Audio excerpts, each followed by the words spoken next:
So you just created a beautiful website using AI, and now you are searching for a free or cheap affordable hosting, but you don't need anymore because you can host your HTML website using Cloudflare. So Cloudflare has a product called Cloudflare Drop, where you can drop your HTML file and make it live within seconds. So let me show you the complete process in step by step. So if you found this video helpful, make sure to hit the like button. So first of all, you need to go to cloudflare.com/drop. So you will find a page like this. Now you can upload your folder or upload your website as a zip file. So let me click on browse folder. Now here I have a website called Influency. Let me select this website and click on upload. Let's upload the website.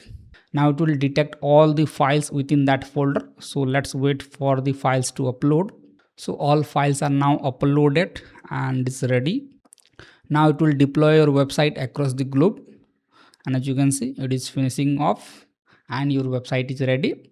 Now you will see a link like this. So let me open it, and as you can see, our website is now live on this URL, and you will see a countdown like 58 minutes.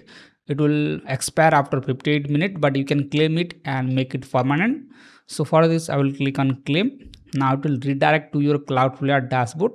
So you can create a free account in Cloudflare. So I have already logged into my Cloudflare account. So you can see there is a claim button. Let me click on that. Now you can select your Cloudflare account, click on confirm. And this is the Cloudflare dashboard where you can visit your website from here.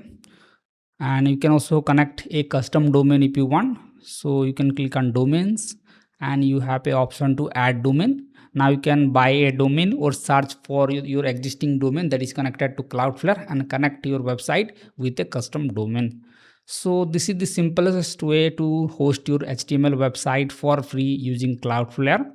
So you can see all the options as well. So you can see the traffic data of your website, and here you can deploy a different version of your website. So if you want to update your website, then just click on new deployment and upload the updated file, and it will update your website accordingly. And if you still have doubt, then you can ask me in the comment section. And if you found this video helpful, make sure to hit the like button. Thank you.